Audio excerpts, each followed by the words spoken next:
My name is Harper Vance. I'm 31. If you had done something with your life, I wouldn't have to explain you to people. My mother said that to my face at Christmas Eve dinner in front of 38 relatives. She'd been saying versions of it for nearly a decade. The dropout, the disgrace, the daughter who wasn't worth a toast. What she didn't know, what nobody at that table knew, was that the daughter she'd spent all those years erasing had built an empire in the exact silence they gave her. And that night, the truth didn't just walk into the room, it shattered the table. But this story starts long before that night. It starts with a phone call at 3 a.m., a choice that cost me everything, and a secret I kept for 9 years. Before I go on, like and subscribe, but only if this story speaks to you. Now let me take you back to October 2014, the night my life split in two. The glowing red numbers on my alarm clock read 3:12 a.m. My phone buzzed violently against the cheap wood of my dorm nightstand, the sound loud enough to make my heart skip a beat. I was 21, a senior at Penn State studying computer science. I wasn't a natural genius at writing code, but I was stubborn. I worked until my eyes burned and the strings of data on my screen blurred into a glowing mess. I wanted that degree. I craved the safety of it. I grabbed the phone in the dark. The caller ID didn't say mom or dad. It said Clara's neighbor. "Hello?" I whispered, my throat dry. "Harper, honey, it's Mrs. Higgins." The older woman's voice trembled, followed by the distant wail of a siren. "It's Clara." She collapsed on her kitchen floor. The ambulance just left with her. The air rushed out of my lungs. My roommate shifted in the bed across the room, oblivious. I was already moving, pulling on my heavy boots. My hands were shaking so wildly that the shoelaces felt like slippery threads. Focus, I told myself, treating the panic like a bug in a computer program. Isolate the problem, execute the next step. I dialed my mother. The line rang in the absolute silence of the room. 1 ring, 3, 6, finally a sharp rustle of sheets. "What, Harper?" Her voice was laced with pure irritation. "It's 3 in the morning. Mom." I swallowed hard, trying to keep my voice steady. "Grandma had a stroke. She's at Mercy General." I waited for the gasp. I waited for the sudden rush of maternal panic, the frantic questions. Instead, there was a long, hollow silence. I could hear the faint ticking of a clock in her bedroom miles away. Then she let out a long, heavy sigh. It wasn't a sigh of fear. It was the heavy breath of someone who had just been deeply inconvenienced. "She's old, Harper," my mother said flatly. "That's what happens. I have a major deposition to prepare for tomorrow morning. I can't be exhausted for this. Call your sister." "Mom," she collapsed. I said, "Call your sister." Click. I stared at the black screen of my phone. The dial tone buzzed like an angry hornet. "No, is she alive?" "No, I'm on my way." Just a wall of ice. My fingers numb, I called my older sister Chloe. She answered on the second ring, sounding wide awake and tense. "Harper, I can't talk," Chloe whispered quickly. "I have my bar exam prep. If I fall behind on my study schedule, Mom will absolutely lose her mind. You know how she gets." "Chloe, listen to me," I pleaded, my voice cracking in the dark dorm. "It's Grandma Clara. She's in the hospital. A stroke." A sharp intake of breath. For a second I thought she might actually come. But then the hesitation crept in. "I know that's awful, Harper, but what am I supposed to do from here? I have a mock exam at 8 a.m. Just keep me posted, okay?" She hung up too. I was entirely alone. I drove 5 hours in the pitch black. I didn't turn on the radio. I didn't stop for coffee. There was just the hypnotic, endless flash of the yellow highway lines, and the ragged sound of my own breathing. My mind raced through dark calculations, processing the variables of life and death, trying to predict an outcome with no data. When I finally pushed through the heavy sliding doors of Mercy General, the cold, sterile air hit my face. I ran down the glaring white hallways until I found the ICU, and there she was, Grandma Clara, the woman who had taught me to ride a bike, the woman who had brushed my hair every Sunday from age 7 to 15, providing a quiet, safe space while my parents screamed at each other downstairs during their messy, toxic arguments. She looked terrifyingly small. Tubes snaked across her frail arms. A ventilator hissed in a slow, mechanical rhythm. The entire left side of her face and body was horribly still, frozen in a silent drop. I walked to the edge of the bed. The room hummed with the sound of life support machines. I gently reached out and took her right hand. It felt as fragile as dry paper. Slowly her eyelids fluttered. They were heavy, fighting against the medication. She looked at me, and her good hand weakly squeezed my fingers. With a massive effort, she pulled her oxygen mask down just an inch. She whispered a single raspy sentence that I will never forget. I'll tell you what she said later. It's the key to everything. But standing there in that freezing hospital room, Looking down at the only person who had ever truly loved me, a cold, heavy truth settled in my chest.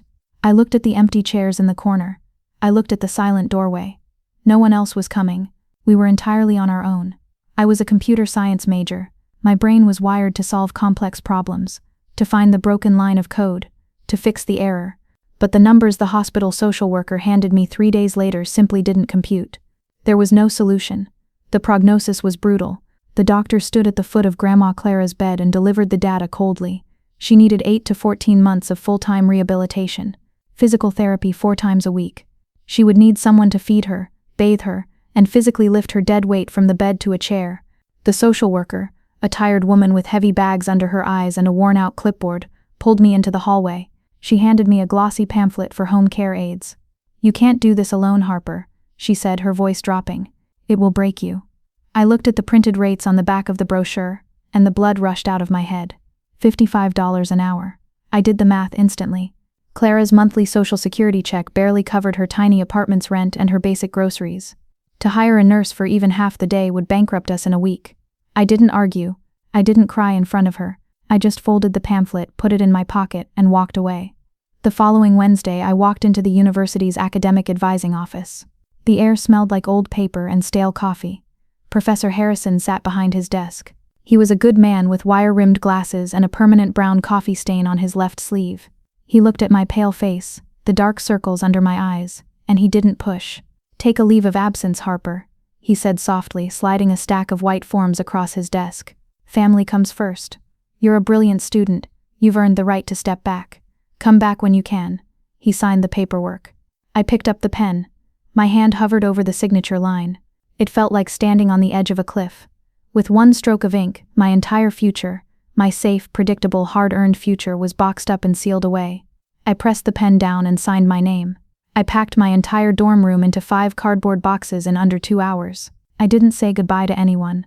I loaded my battered Honda Civic and drove back to Scranton. By the time I got Grandma Clara settled into the bulky rented hospital bed we'd crammed into her tiny living room, it was nearly midnight.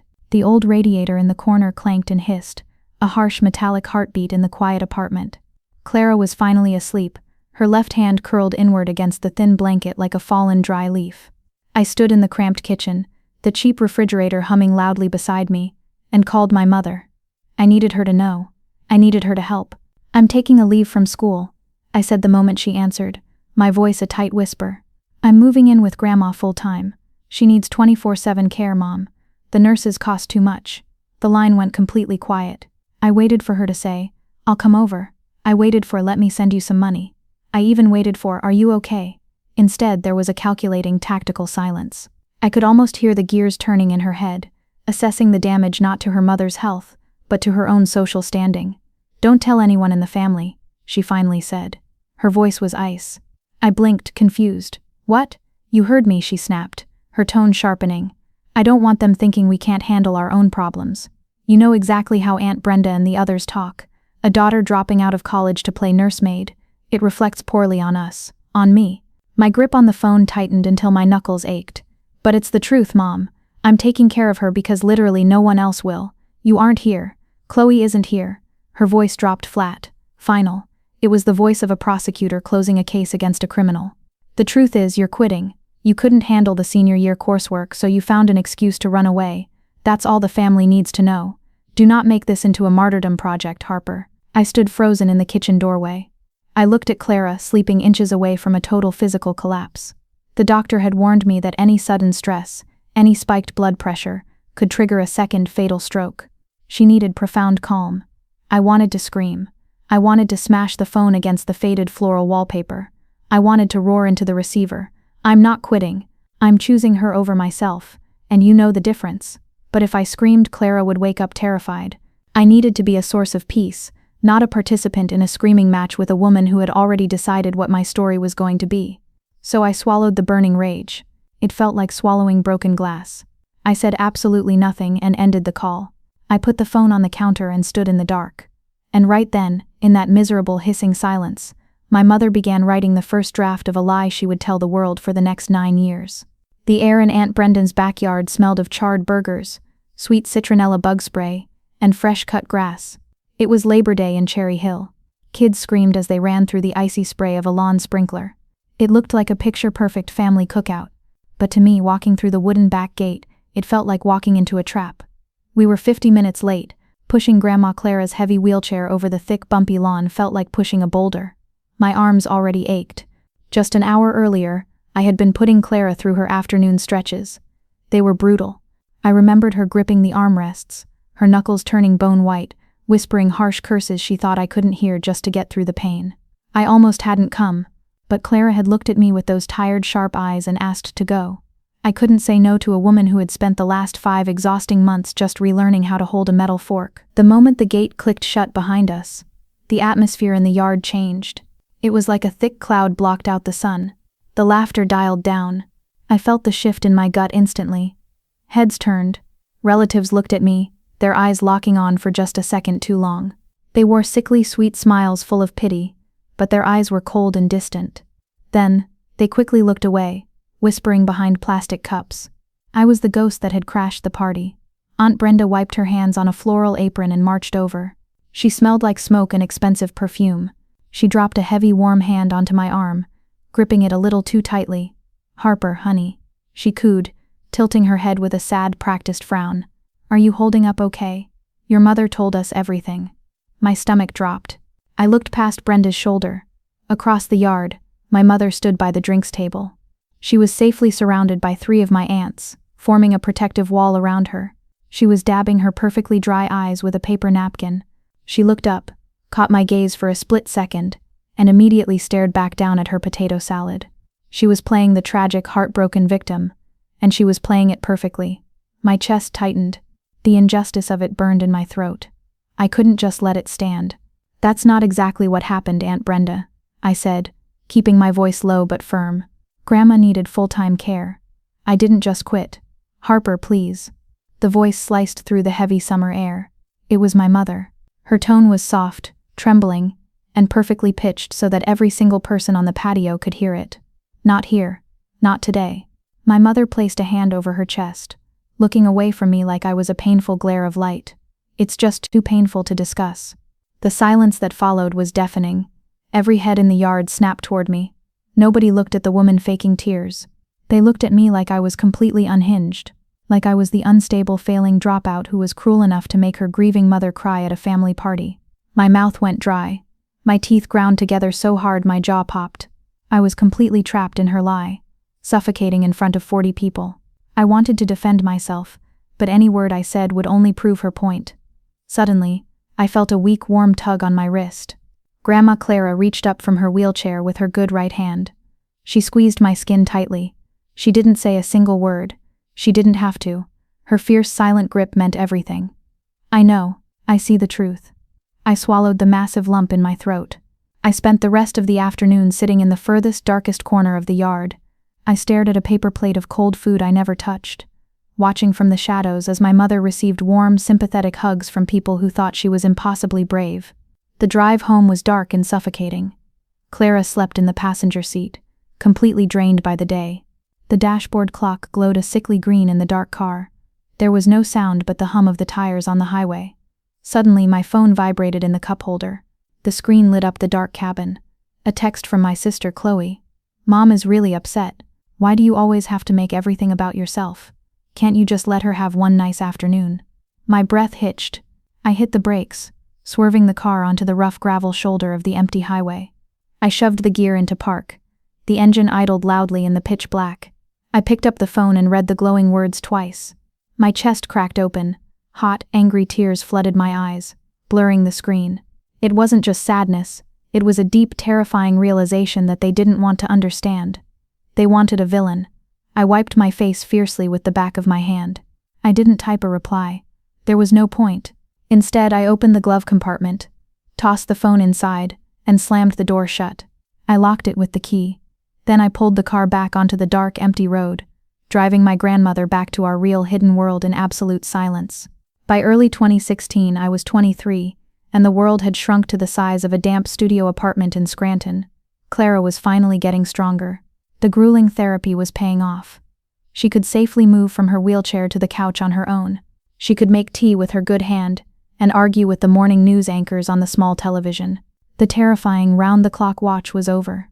She slept deeply for 12 to 14 hours a day to let her brain heal. And in those long, quiet hours, mostly between 10 at night and 4 in the morning, I was building a secret escape route.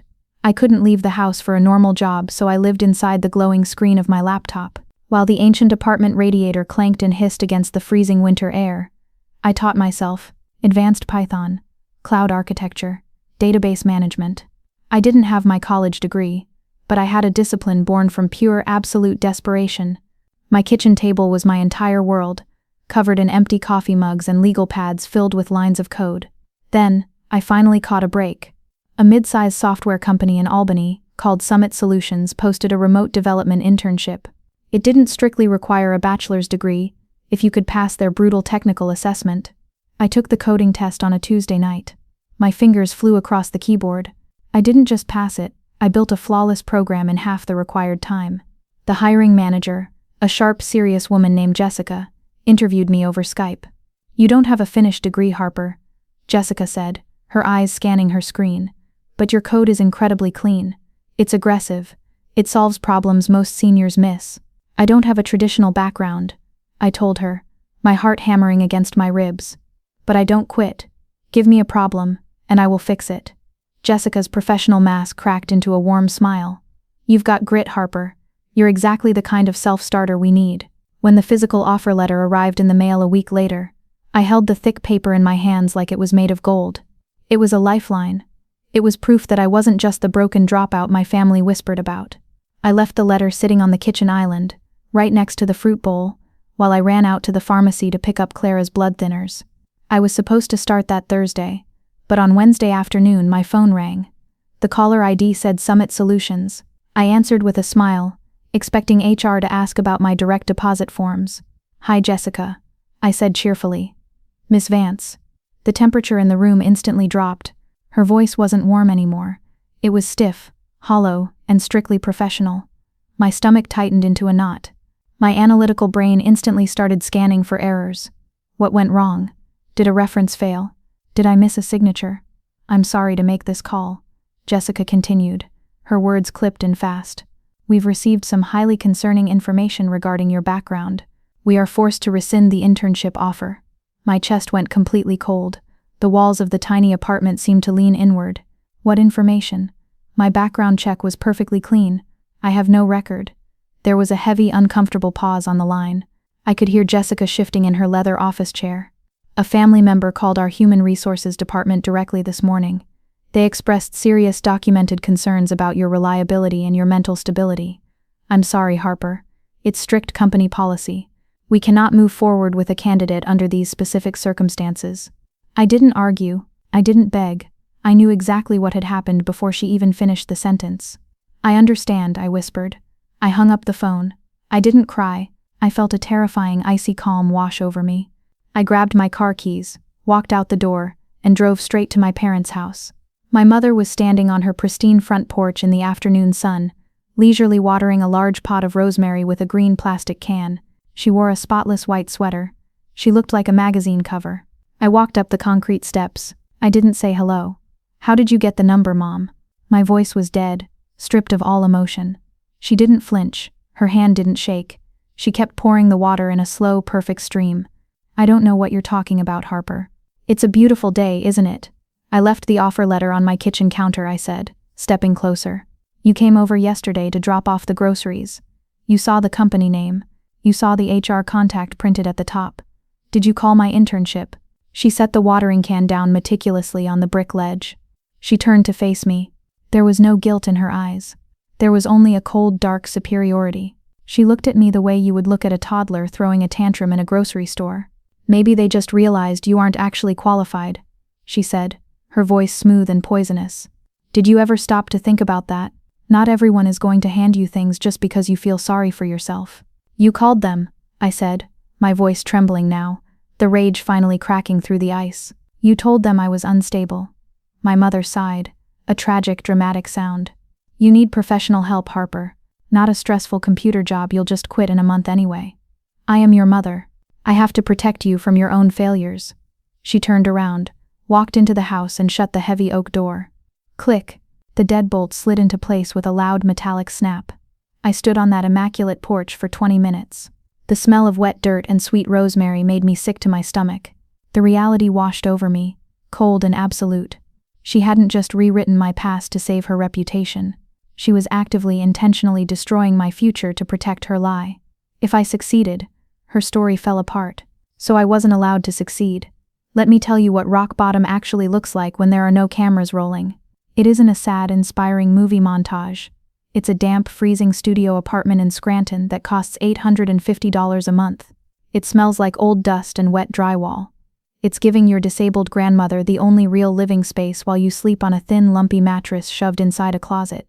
I lived in the shadows. To survive, I coded basic websites for a bakery in Bethlehem and a local landscaping company in Easton. I charged $25 an hour. I had to swallow every ounce of my pride and beg for half the money up front just so I could buy milk, bread, and eggs. Clara's Social Security check paid the apartment rent, but it didn't cover the Medicare gap for her blood thinners. $460. Every single month. Out of pocket. That number was a ticking time bomb in my head. It was a virus eating away at my tiny bleeding savings account. I covered that gap every single month. I never asked my parents for a dime. The financial terror kept me awake, my heart hammering in the pitch black, while the apartment's ancient radiator banged and hissed against the freezing winter air. My resources were at zero. I was drowning. But going broke wasn't the worst part of the year. The worst part was the annual execution. Christmas Eve. I went every year for one reason only. Clara begged me to. She loved seeing the family. She loved seeing my sister Chloe. Even if the room only loved one daughter back, Clara needed that connection. So I pushed her wheelchair into my parents' massive, beautifully decorated home, and I walked straight into a trap. My mother was a master at work. Every year she delivered a flawless, terrifying performance. The heavy scent of roasted turkey and expensive pine candles filled the air. An aunt would casually ask me what I was up to. Before I could even open my mouth, my mother would cut in with a sad, theatrical sigh. Then her face would light up with radiant, beaming pride when someone brought up Chloe's new job at the law firm. My mother would reach across the fancy lace tablecloth. She would pat my hand, her fingers cold and stiff. "We're just glad you're out of the house, honey," she would say, her eyes swimming with fake pity, like I was a sick rescue dog she had fostered out of pure charity. My jaw ached from clenching my teeth. My brain screamed at me to stand up, to flip the table, to tell them all the truth. I am keeping her alive. I am paying for the pills that keep her heart beating. But my analytical mind ran the brutal calculations.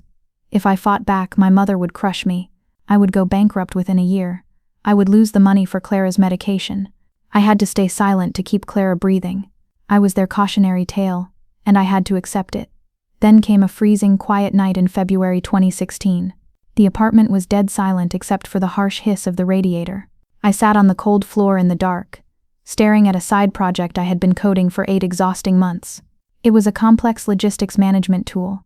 It was a massive digital puzzle designed to find the fastest, cheapest routes for independent freight truck drivers. I had built it line by line, testing the variables while the rest of the world slept. I had given it to one exhausted trucking company owner in Allentown to beta test for free. My cheap phone buzzed on the floor. It was him. Harper.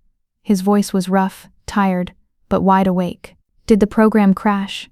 I asked, my chest tightening with immediate dread. "Crash." He let out a sharp, breathless laugh. "Kid, I don't know what kind of magic you put in this computer program. Your code just saved my dispatcher 14 hours of useless routing work. It saved me $800 in diesel fuel. In 1 week." He paused, his breath crackling over the line. "This is gold." I ended the call. The silence rushed back into the room. I looked back at the glowing screen.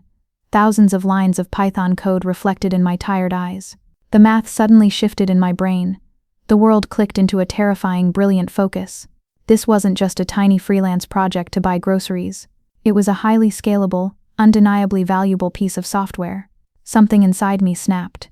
The fear, the hurt, the exhaustion, it all hardened into solid steel.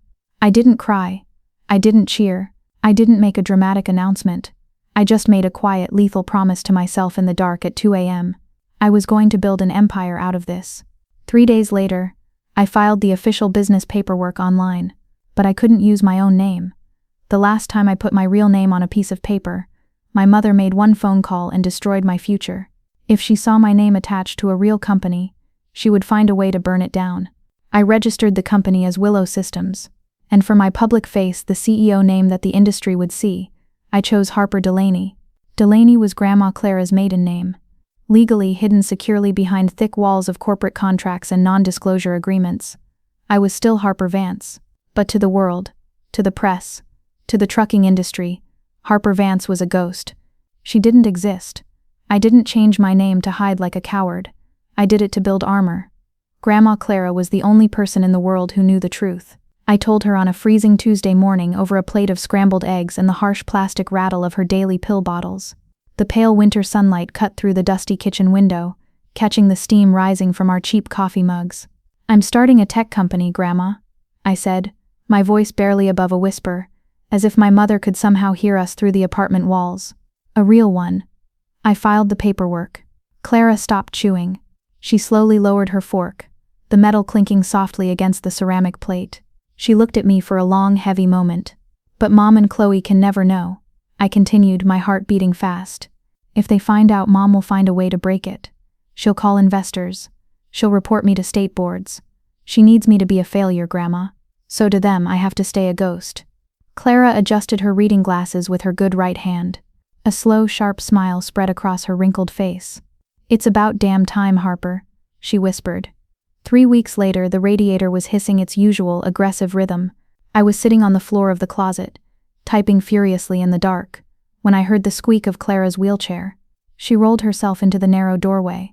Without a word, she reached out and handed me a folded piece of paper. I took it. It was a personal check, written in her shaky, recovering handwriting. $4,500. I stared at the ink. The numbers blurred.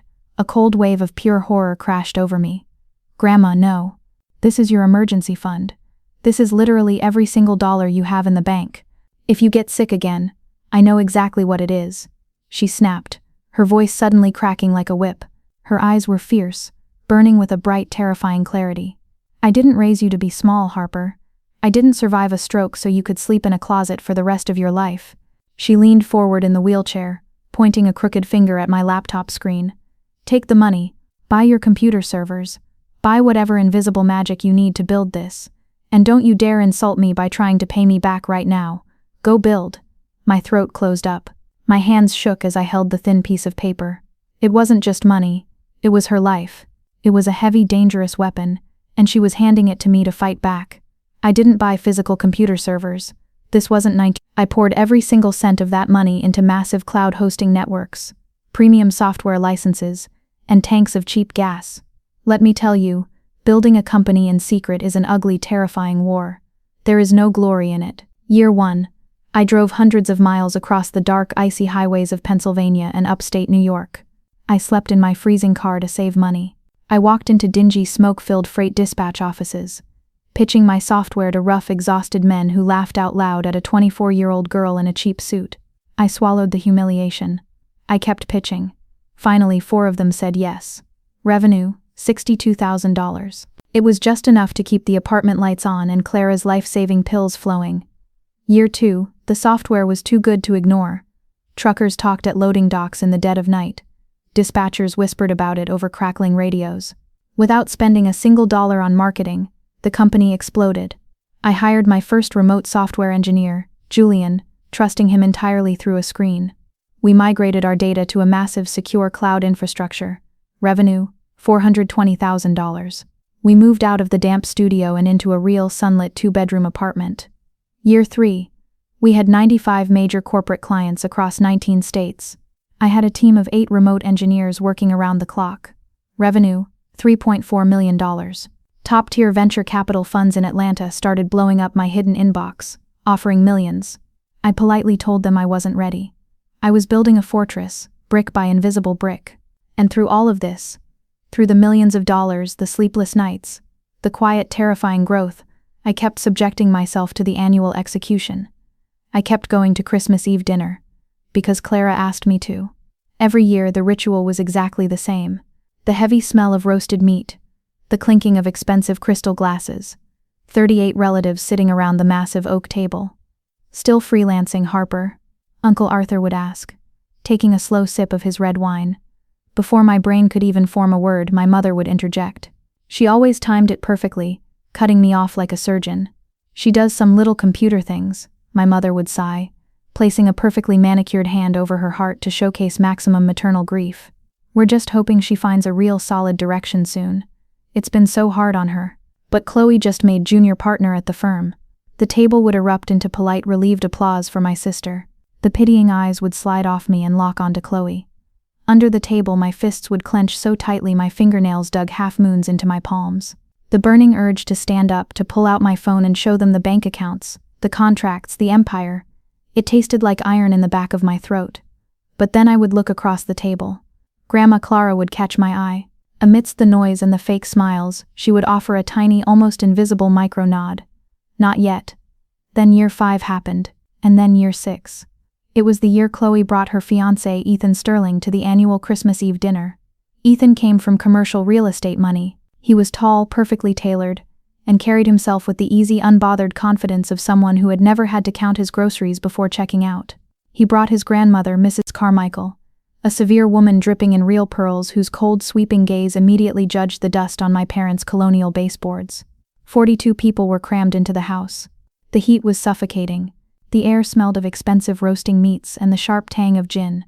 I sat near the end of the massive table, wearing the same cheap gray sweater I had worn for 3 years. In the tech world, I was managing a multi-million-dollar infrastructure. In this dining room, I was a ghost taking up space. During the salad course, the volume of the room was a steady, deafening hum. Ethan turned to me. His smile was easy, genuinely polite. He hadn't been briefed on the family landmines yet. "So Harper?" Ethan asked, his voice cutting clearly through the clinking silverware. "Chloe tells me you're into computers. Where'd you go to school?" I opened my mouth to speak. I drew a breath. "Harper didn't finish college, Ethan." My mother's voice sliced through the air like a perfectly sharpened scalpel. It wasn't loud, but the pitch was engineered to carry. Instantly, the clinking of forks stopped. Conversations at the far end of the table died out. The silence that fell over the room was heavy and absolute. Ethan blinked, clearly caught off guard by the sudden drop in temperature. He offered a polite, nervous smile. "Oh, well, that's fine. Lots of successful people in tech. She had such wonderful potential." My mother interrupted, letting out a long, trembling sigh. She tilted her head, locking her eyes on Ethan, showcasing a masterpiece of maternal grief for the wealthy Carmichael family. "But some people just aren't mentally built for the pressure of the real world. We've had to accept that." I felt 42 pairs of eyes sear into my skin. The humiliation was a physical weight, pressing down on my chest. I looked at the table. I calculated the variables. If I stayed quiet, I was confirming her diagnosis. "I left for a medical family reason, Mom," I said. My voice was dangerously low, a steady hum of warning. "Honey, please. We've been over this," she patronized, waving a dismissive hand as if swatting away a fly. Beside her, Chloe aggressively cut her chicken, her eyes glued to her plate, refusing to look up. My mother leaned in toward Ethan and Mrs. Carmichael. She dropped her volume, but only by a fraction, just enough to ensure the entire room had to lean in to listen. "I just worry about her," she whispered, her voice thick with manufactured sorrow. A mother never stops worrying when a child is struggling with reality. It's a heavy cross. My father sat at the head of the table. He took a slow, deliberate sip of his red wine. He looked at his plate. He said absolutely nothing. He was a ghost, too, just a different kind. I looked down the table at Clara. Her frail hands rested in her lap. Our eyes met.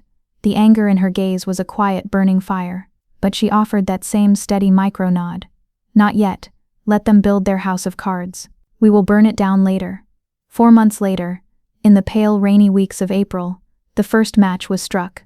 I was at the grocery store, standing under the harsh, buzzing fluorescent lights of the produce aisle. I was mentally calculating server load capacities when I heard a sharp gasp behind me. I turned. It was Uncle Vince. Vince wasn't like the rest of the family. He was a brutally sharp, data-driven man who ran a highly respected financial newsletter for the fintech sector. He knew numbers. He knew logic. When he saw me holding a basket of apples, all the blood drained from his face. He looked like he had just seen a dead body. "Harper?" he whispered. Before I could process his expression, he stepped forward and hugged me tightly. He smelled like rain and expensive coffee. "Kiddo, my God, I've missed you." I stood frozen. "You missed me?" Vince, you haven't spoken to me in 5 years. He pulled back, his brow furrowed in deep, genuine confusion. His eyes scanned my face, searching for something broken. Your mom said you cut us all off. The floor beneath my boots seemed to tilt. The humming of the store's refrigerators grew deafening. She said what? Vince's voice dropped to a careful, cautious whisper. She told the whole family you were going through a severe paranoid episode. She said you demanded absolute space from everyone.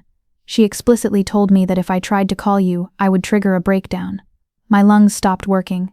The scope of the lie was so massive, so violently precise it took my breath away. For half a decade I thought he just didn't care that I was drowning. He thought I was locked away, fighting a mental collapse. Vince, I said, my voice shaking with a cold, terrifying rage. I need you to come to my car. Right now. We sat in the dark cabin of my Civic in the rain-slicked parking lot for an hour. The engine was off. The rain drummed a steady, chaotic beat against the glass. I told him everything. I gave him the raw, unfiltered data. The phone call at 3 a.m. The brutal hospital bills. The $40-60 a month for blood thinners that drained my savings. The internship at Summit Solutions, and the phone call my mother made to HR to destroy it. Vince didn't interrupt me a single time. He sat in the passenger seat, his eyes fixed on the rain washing over the windshield, his jaw tight. When I finally finished, the silence in the car was heavier than the storm outside. He exhaled sharply, rubbing a hand over his tired face. His analytical mind connected the dots instantly. She controlled the narrative, he said softly. It wasn't a question. It was a horrifying fact. Yes, I said. If I'm crazy, no one questions why she didn't help Clara. If I'm crazy, she's a saint for putting up with me. Vince turned to look at me. The pity was gone from his eyes. Now there was only a sharp, calculating respect. What are you doing for work now, Harper? How are you surviving? I'm building something, I said vaguely, the coded language of a founder protecting her intellectual property. I can't say more yet, but I am not surviving anymore, Vince. I'm building. He didn't push. He reached into his coat pocket, pulled out a thick matte black business card, and handed it to me. When you're ready, Vince said, his voice hard as stone. It was a blistering Tuesday in July. I was sitting at my kitchen counter, the air conditioning unit humming a low, steady drone against the window. The screen of my laptop glowed with lines of code and server analytics. Then a single notification slid into the top corner of my screen. From Crestview Capital Partners, Austin. Subject Willow Systems, formal Series A offer. My hand stopped on the mouse. The cursor hovered perfectly still. I opened the email. My eyes scanned the black text on the white background, reading the numbers over and over to make sure my exhausted brain wasn't inventing them. They were offering an $18 million pre-money valuation. $18 million. I would retain 58% ownership. My lungs forgot how to pull in air. I looked around the quiet, ordinary apartment. I looked at the cheap coffee mug on my desk. The company I had built from a hissing, freezing closet, funded by a desperate $4,000 check, was now worth $18 million. I closed my laptop.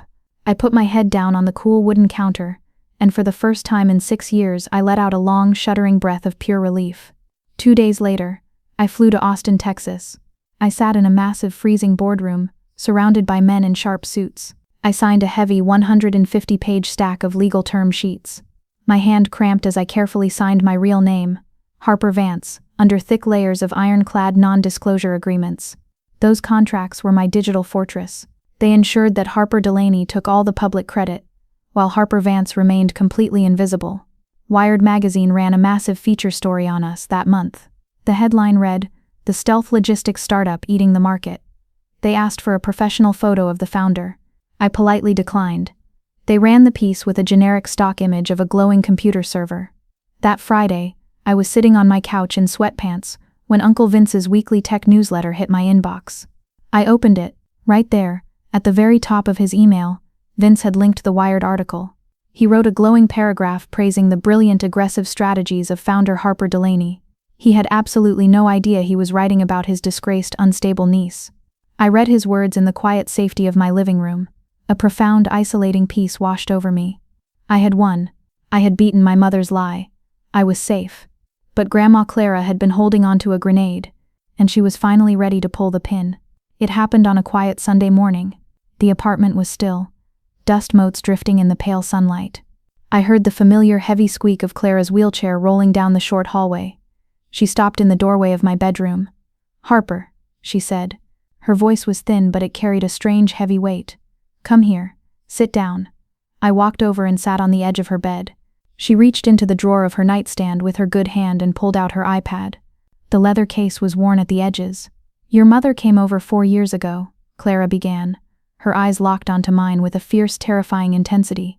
"You were out buying groceries. She used my iPad to look up that software company in Albany. The internship." My stomach instantly dropped into a cold, bottomless pit. The hair on my arms stood up. "Grandma." "She didn't know how to clear the Safari browser history," Clara continued, her voice completely steady. She tapped the glass screen with a crooked finger, opening a saved file folder. I saw what she searched, and then I heard her pick up her phone in the hallway. Clara looked down at the screen. I hit record on my voice memos app. The silence in the room became unbearable. The distant sound of traffic outside faded away to nothing. I stared at the glowing play button on the screen. My analytical brain braced for the impact, but my heart was beating so fast it physically hurt. Clara tapped the screen. A sharp crackle of static filled the quiet room. Then my mother's voice echoed from the small speakers. Crisp. Elegant. Venomous. "Yes, HR, please. I'm calling regarding a candidate, Harper Vance. I am her mother." I stopped breathing. Hearing her admit it out loud was 1,000 times worse than just knowing it. "I feel a moral obligation to warn you," the recorded voice continued smoothly, perfectly mimicking the tone of a heartbroken parent. "She is deeply unreliable and suffers from severe mental health fluctuations. She cannot handle stress. Hiring her would be a terrible liability for your company." The recording stopped. The room fell dead silent. My hands began to shake violently. A cold, nauseating wave of betrayal crashed over me. My own mother. I looked at Clara, my vision blurring with hot, furious tears. "You've had this for 4 years. I whispered, my voice cracking. 4 years, Grandma. Why didn't you show me? Why didn't you let me confront her?" Clara reached out and gripped my shaking hand. Her grip was like a steel vice. She didn't look sorry. She looked like a general preparing for war. "Because 4 years ago you were just surviving, Harper," Clara said brutally. "If I gave this to you then, you would have confronted her with nothing to back you up. She would have lied, twisted the family against you, and gaslit you right into the ground. You had no power." She leaned closer, her eyes burning into mine. "You needed to be untouchable first. So I hid it. I waited." Clara paused, letting the heavy silence stretch. "Are you untouchable now, Harper?" I thought of the $18 million valuation. I thought of the 45 employees depending on my code. I thought of the heavy signed contracts locked in a vault in Texas. The shaking in my hands slowly stopped. The hot tears cooled into something hard and sharp. "I am," I said. "Then save this audio file to your phone," she instructed, sitting back in her wheelchair, "and wait for the exact right moment." That moment arrived exactly 4 weeks before this year's Christmas Eve dinner. I was at my desk when a new email pinged. It was from a senior editor at Fortune magazine. They were officially naming me to their prestigious 40 Under 40 list for logistics technology. They were demanding a professional, high-resolution photo shoot of the founder to run as a full-page spread. I scrolled down to the publishing details. My eyes locked onto the scheduled publication date. December 24th. I didn't plan it. The universe, the cold hard mathematics of fate, had calculated it perfectly. The variables had aligned. I stared at the screen for a long time. I could hear the faint click of the apartment heater turning on. The silence I had hidden in for 9 years was finally over. I clicked reply. I typed 2 words, sealing my mother's fate. "I accept." Christmas Eve morning. The sky over Pennsylvania was a bruised, heavy gray. The air was so cold it burned my lungs as I loaded Clara's wheelchair into the trunk of my car. I dressed exactly as I had for the last 9 years. I pulled on the same cheap, slightly faded gray sweater. I wore plain jeans and worn-out boots. It was my camouflage. I was a CEO worth millions, managing a massive digital infrastructure. But today, I was stepping back into the role they had scripted for me. I was the ghost. I pushed Clara's wheelchair up the long, perfectly shoveled driveway of my parents' colonial house. My heart was hammering a slow, heavy rhythm against my ribs. I felt like a hacker standing just outside a highly secure firewall, holding the single line of code that would bring the entire network crashing down. I checked my phone. The Fortune magazine article was scheduled to go live at 4 p.m. It was currently 3:45. I opened the heavy front door. A blast of suffocating heat, thick with the smell of roasted turkey and expensive pine candles, hit my face. A soft Motown playlist hummed in the background, underneath the loud overlapping chatter of 39 relatives. My mother was holding court near the kitchen island, holding a crystal wine glass. She saw me. Her smile was instant, practiced and entirely dead behind the eyes. "Oh, Harper," she called out, her voice slicing through the noise. She walked over, her heels clicking sharply against the hardwood floor. "You brought Mother. How nice. It gives you something to do, doesn't it?" I didn't blink. I gripped the handles of the wheelchair. "Merry Christmas, Mom." Dinner was served at 5:30. The massive dining table was extended to its absolute limit, crowded with fine china and silver platters. The room was terribly hot. I sat near the end, my hands resting quietly in my lap. I watched the room like I watched a stream of live data, tracking the variables. I watched Chloe nervously twirl her new massive princess-cut diamond ring. I watched Ethan, her fiancé, chat politely with my father, and then I watched Uncle Vince. Vince was sitting halfway down the table. He was quiet. Every few minutes his eyes darted to his phone resting next to his water glass. The tech markets never slept, and neither did his news alerts. My mother stood up. She tapped a silver spoon against her crystal glass. Clink, clink, clink, clink. The chatter died down. 39 faces turned to her. "Family," my mother began, beaming with radiant pride. "This year has been an absolute blessing. Chloe and Ethan are officially engaged." The room erupted in loud applause. Chloe flushed bright red, flashing the ring. Ethan smiled, placing a hand over hers. "It is everything a mother dreams of," my mom continued, her voice thick with emotion. She paused, letting the applause fade into a comfortable silence. Then slowly, deliberately, her eyes tracked down the long table. They locked onto me like a sniper finding a target. The temperature in the room seemed to drop. "And Harper," she sighed, the smile melting into a mask of brave sorrow. "We keep praying next year is your year to finally find your footing. We just want you to be healthy." Pitying smiles flashed across the table. Throats cleared awkwardly. Mrs. Carmichael, Ethan's wealthy grandmother, leaned forward from her seat of honor. Her heavy pearl necklace clacked against the table. "What exactly is it that you do, Harper?" she asked, her tone sharp and judging. Before my brain could even send a signal to my mouth, my mother struck. "Harper is finding herself, Margaret," my mother said, rushing to cover my silence. She offered a tight, forced laugh. "She left college a long time ago. It's been a very long, difficult journey. We just take it one day at a time." From the very end of the table, Clara's voice cut through the heavy air. It was sharp as a whip. "Harper is vastly more than what you've been told." My mother's smile froze. Her eyes flashed with pure venom before she quickly covered it up. "Mother, please," she said through gritted teeth. "Let's just enjoy the dinner. We don't need to do this tonight." Under the table, my phone vibrated in my pocket. A news alert. Fortune had just published the list. I didn't look at my phone. I looked at Uncle Vince. Vince's screen had lit up. I saw him glance down casually. Then he stopped chewing. His entire body went rigid. He slowly picked up his phone, holding it under the table.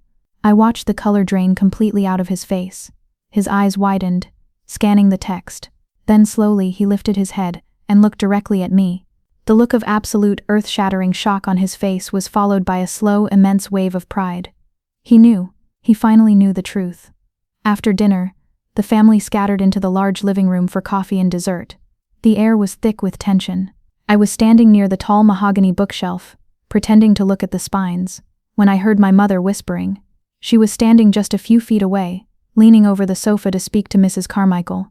"Between you and me, Margaret," my mother whispered, though her voice was intentionally loud enough for the surrounding relatives to hear. "I've always suspected Harper dropped out because of severe psychological issues. We've tried for years to get her hospitalized. She refuses. I carry this burden entirely alone." Aunt Brenda, standing by the fireplace, heard it. My cousin Kevin heard it. Ethan heard it. The psychological violence of it was breathtaking. She wasn't just lying. She was building a cage around me in real time, locking the door so I could never escape her narrative. I turned around. I walked directly into the center of the room. The conversation died instantly. The living room fell so dead silent I could hear the wind howling against the frozen windows outside. "Mom," I said. My voice was eerily calm, smooth, and cold. "I need you to stop." My mother gasped, placing a hand flat against her chest, perfectly playing the startled victim. "Harper, what are you doing? I am just worried about you." "You are telling a stranger that I need to be hospitalized," I said, stepping closer. That isn't maternal concern, Mom. That is character assassination. My mother looked around at her audience. The mask slipped completely. The venom poured out, raw and ugly. She sneered at me. If you had actually done something with your life, Harper, I wouldn't have to explain you to people. The room collectively inhaled. It was the cruelest, most nakedly hateful thing she had ever said out loud. And that is exactly when Uncle Vince moved. He didn't say excuse me. He didn't clear his throat. He stood up from his leather armchair with heavy, determined footsteps. He pulled his phone from his pocket.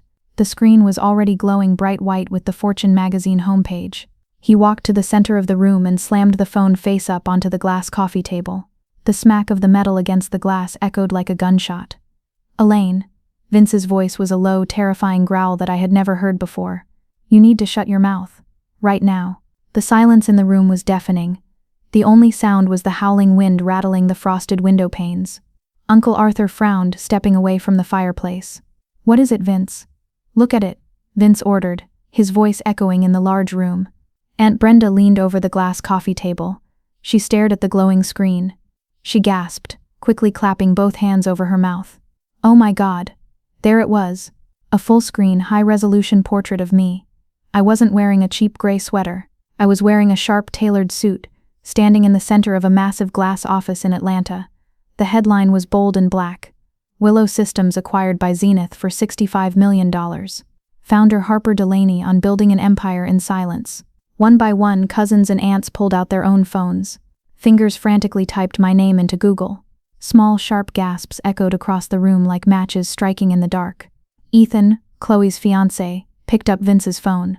He read the headline twice. He slowly turned and handed the phone to Chloe. Chloe looked at the screen. All the color drained from her face. She dropped the phone onto the sofa cushion as if the metal was physically burning her skin. My mother was the last person to understand. She looked frantically around the room, her eyes darting from face to face. She was trying to read the currents, realizing she had completely lost control of the tide. What? She demanded, her voice high and tight. What is everyone looking at? My father, the man who had been a silent ghost for 9 years, finally walked over. He picked up the phone. He looked at it for a long time. Then he silently handed it to his wife. My mother read the screen. Her face cycled through a rapid, terrifying series of emotions. Utter confusion. Then deep shock. And finally, a profound, naked terror. Her hands began to tremble so violently she almost dropped the device. This is a fake, she stammered, looking around with a wild, desperate smile. Someone made this up. This isn't real. It's on Fortune, Elaine, Vince barked, stepping toward her. It's on Bloomberg. The Wall Street Journal. It is very, very real. My mother looked at me. Her perfectly styled hair suddenly seemed messy. Her breathing was shallow. You built a company worth $65 million? And you didn't tell us? Even in the absolute nuclear wreckage of her own lies, she still found a way to make it about her. You never asked what I was building, Mom, I said. My voice was eerily calm, empty of any anger. You were too busy telling this room what I wasn't. Mrs. Carmichael slowly stood up from the sofa. She looked down at my mother with absolute, freezing disgust. You told me she was mentally unstable 15 minutes ago. You lied right to my face. I didn't mean it like, my mother choked out, backing away. Clara's voice echoed from her wheelchair. You meant it exactly like that. Clara locked eyes with the room. Her frail body suddenly seemed 10 feet tall. Harper didn't drop out because she was lazy, or because she was crazy. She dropped out because I had a massive stroke, and Elaine refused to pay for a nurse. Harper drove 5 hours in the middle of the night. Harper bathed me. Harper fed me. She gave up her entire degree to save my life, while her mother lied to all of you just to protect her country club reputation. Aunt Brenda looked sick to her stomach. Elaine, is that true? My mother couldn't speak. She was hyperventilating. Then, my father spoke. His voice was quiet, but it carried the weight of a judge's gavel. It's all true. My mother panicked. She was cornered. I was trying to protect this family, she shrieked, pointing a shaking finger at me. Harper is reckless. She couldn't even hold down a simple internship in 2016. I didn't yell. I didn't cry. I simply reached into my pocket and pulled out my own phone. I opened Clara's saved voice memo. I turned the volume all the way to maximum. I pressed play. My mother's own voice filled the silent living room, crisp and clear. Yes, HR, please. I feel a moral obligation to warn you that she is deeply unreliable. Hiring her would be a liability." The recording stopped. The horror on the faces of my family was something a writer couldn't script. Uncle Arthur took a large step back from my mother, looking at her as if she carried a deadly disease. Chloe began to sob quietly into her hands. Ethan took 2 distinct steps away from Chloe, creating a physical, unbridgeable gap between them. My mother collapsed onto the sofa. The tears that finally came were real. They were the ugly, heavy tears of a narcissist who has been entirely unmasked in front of her only source of power. "I did it so people wouldn't look down on us," she wailed. "People aren't looking down on us because of Harper, Elaine," Clara said brutally. "They are looking down on us because of you." I looked at my mother. I thought I would feel triumphant. I thought I would feel like a winner. I didn't. I just felt incredibly, deeply exhausted. "I didn't come here for revenge," I said, looking at the 42 silent faces. "I came because Grandma wanted to see her family one last time, but I am done being your fictional failure, Mom." I walked over to Clara. I unlocked the brakes on her wheelchair. I turned her toward the front hallway. "No," my mother screamed. She lunged off the couch, sprinting across the room. She threw herself in front of the heavy oak door, her arms spread wide. Her eyes were wild, fully unhinged. She grabbed the metal wheels of Clara's chair. "You are not leaving. You are not walking out of here and ruining my life." I stepped between them, prying her cold fingers off the metal. "Let go, Mom." "I won't," she shrieked, clawing at my jacket. "You can't do this to me." From across the room, Ethan's voice was calm and terrifyingly steady. He had his phone to his ear. "Yes, 911. I need officers at 442 Elm Ridge Road. A woman is having a manic episode and is physically holding a disabled senior citizen hostage. Please hurry." 10 minutes later, flashing red and blue lights cut through the falling snow outside the frosted windows. The police arrival broke the remaining spell of the house. 2 officers stepped into the sweltering heat of the living room. My mother immediately tried to play the victim, crying and pointing at me, claiming I was stealing her mother. But the officers looked at the 40 silent, horrified witnesses. They looked at Uncle Vince, who calmly offered to play the audio recording for them. I sat on a wooden bench in the hallway, completely numb. The adrenaline had burned away, leaving a hollow, echoing shell. An officer knelt in front of me with a notepad, asking gentle questions. I answered mechanically. The emotional detachment was heavy and cold. My professional brain had completely taken over. Assess the threat, secure the data, exit the network. The police officially ordered my mother to step away. They opened the heavy front door for us. I pushed Clara's wheelchair out into the freezing December air. The cold hit my face, sharp, brutal, and brilliantly clean. The red and blue lights painted the white snow in bright, flashing colors. We didn't look back. The fallout over the next few weeks was biblical. Ethan officially suspended the wedding the next morning. He told Chloe he refused to marry into a family built on psychotic lies unless she went to intensive long-term therapy. To my shock, she agreed. Uncle Vince wrote a scathing viral blog post on his financial site about the danger of toxic family dynamics and how the best founders are often the ones forced to survive in the dark. Aunt Brenda officially banned my mother from hosting Easter, Thanksgiving, or any future family event. My mother sent me a single email a month later. "I am starting therapy with Dr. Miller on Thursday." I didn't reply, but I saved the email. I moved Clara into a beautiful sunlit apartment in Queens with a massive bay window. We hired a wonderful, kind nurse named Sarah to help out, and we paid her double her asking rate.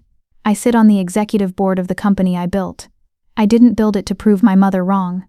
I built it because an old woman handed me everything she had in the world and told me not to be small. If you are the scapegoat in your family, if you are the disappointment, the one whose name is spoken with a heavy sigh, hear me. You don't need to build a $65 million company to be valid. You don't need to prove anything to the people committed to misunderstanding you. You just need to keep building your own life in the silence they force upon you. Because eventually, the silence speaks for itself. And it is deafening. Stories like this one aren't just about survival. They are about the profound, undeniable truth that your worth isn't defined by the narrative others write for you. If Harper's journey resonated with you, if you felt the intense weight of her silence and the absolute triumph of her truth, please leave a like and subscribe. Join us for more powerful stories that explore the depths of resilience, the messy reality of family, and the beautiful quiet victories that change everything. You aren't alone in your silence, and there's always another chapter waiting to be written.